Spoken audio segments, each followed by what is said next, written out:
முதலமைச்சர் விஜயின் முதன்மை செயலாளராக செந்தில்குமார் IAS நியமனம். இரண்டாவது தனிச் செயலாளராக லட்சுமி பிரியா IAS நியமிக்கப்பட்டுள்ளதாக அறிவிப்பு.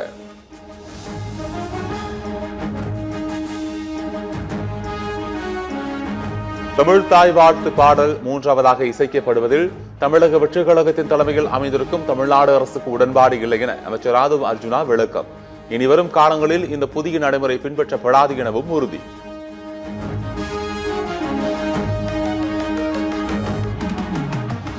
சபாநாயகர் மற்றும் துணை சபாநாயகர் தேர்தல் நாளை மறுநாள் நடைபெறும். காலை 9:30 மணிக்கு தேர்தல் நடைபெறும் என சட்டப்பேரவை செயலாளர் ஸ்ரீனிவாசன் அறிவிப்பு.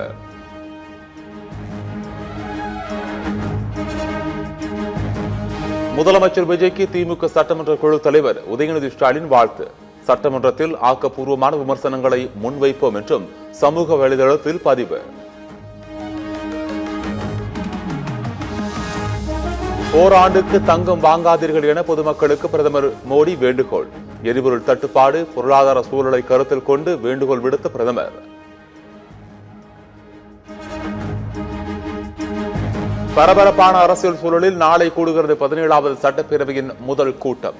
புதிதாக தேர்வு செய்யப்பட்டிருப்பவர்கள் சட்டப்பேரவை உறுப்பினர்களாக பதவியேற்க உள்ளனர்.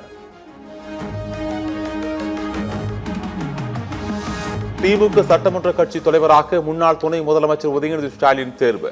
கடந்த 7ஆம் தேதி நடைபெற்ற சட்டமன்ற உறுப்பினர்கள் கூட்டத்தில் தேர்வு செய்யப்பட்டதாக திமுக தலைமை அறிவிப்பு.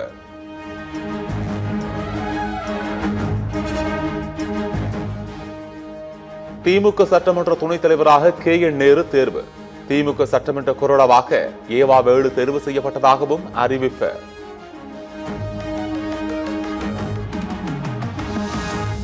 எடப்பாடி பழனிசாமிக்கு எதிராக அதிமுக MLAக்களில் ஒரு பிரிவினர் போர்க்கொடி. CV சண்முகம் தலைமையில் அதிமுக MLAக்கள் 30 பேர் தாவேகவுக்கு ஆதரவளிக்க திட்டம் என தகவல்.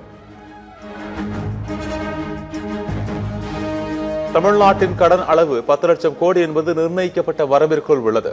தமிழ்நாடு அரசின் கஜானா காலியாக இருப்பதாக முதலமைச்சர் விஜய் தெரிவித்த கருத்துக்கு திருமாவளவன் பதில்.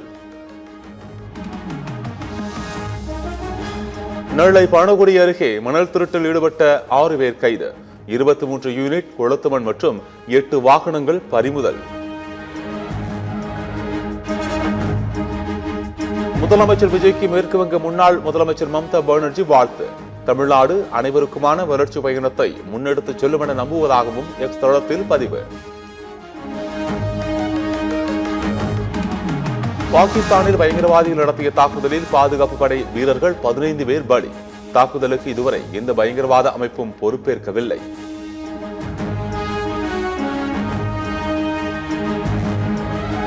மேற்கு ஆப்பிரிக்க நாடான மாலியில் தொடரும் பயங்கரவாத தாக்குதல். 70க்கும் மேற்பட்டோர் பலி. கொடூர தாக்குதலுக்கு அல் கொய்தாவுடன் தொடர்புடைய அமைப்பு பொறுப்பேற்றது.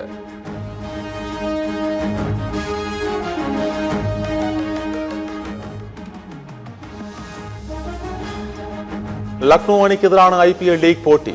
உருவில்பேட்டில் அதிரடியால் சென்னை அணி அபார வெற்றி. புள்ளி பட்டியலில் 5வது இடத்திற்கு முன்னேற்றம்.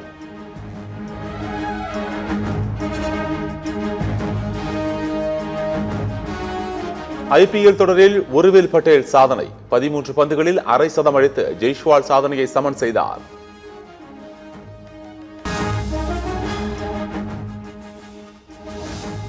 மும்பை அணிக்கு எதிரான IPL லீக் போட்டி. பெங்களூரு அணிக்கு 167 ரன்கள் இலக்கு.